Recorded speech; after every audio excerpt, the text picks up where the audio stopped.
Frisco ISD held a public school board meeting Monday to discuss proposed changes in their property tax rates and ultimately approved a tax swap. This move triggers a tax ratification election, or TRE, which would raise taxpayers' rates by 13 cents for maintenance and operation of existing FISD facilities. However, the board has proposed a 15-cent decrease in tax rates for renovations and the building of new facilities, also known as a bond election. This turnaround would ultimately have homeowners seeing a 2-cent decrease for taxpayers from a rate of $1.46 per $100 to a rate of $1.44 per $100. A number of Frisco citizens, teachers, and students addressed their concerns regarding the tax swap. My wife and I have been involved in city and school finance issues for a number of years. And one of the things that we have consistently identified is that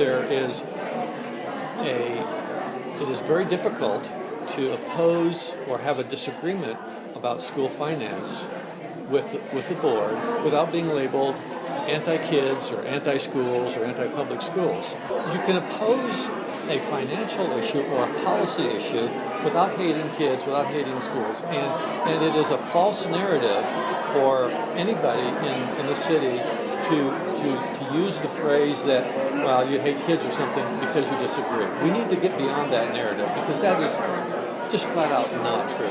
Those against the philosophy of citizens like Fabry argued that the personalized needs of Frisco's teachers and students needs to be recognized and addressed. So I wanted to bring up the point that the difference between 25 and a class of 30 has to do with logistics and time management and discipline. And we all know, because you guys have been in those classes of 30 and more, that it's really hard to get the individual attention that you need from the teacher. Technology doesn't always work in sets of 30, and that class sizes of 20 to 25 really works much better for you guys and your learning.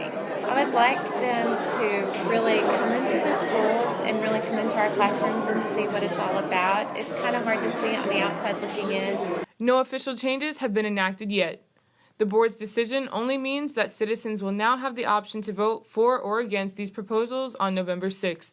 The tax swap money would fund millions of dollars towards building smaller classes, more feasible teacher compensation, among other things. The bond proposition would go towards the development of new facilities and renovations, including a district-wide fine arts facility and new playground surfaces for elementary schools. Reporting for WTV, I'm Kennedy Williams.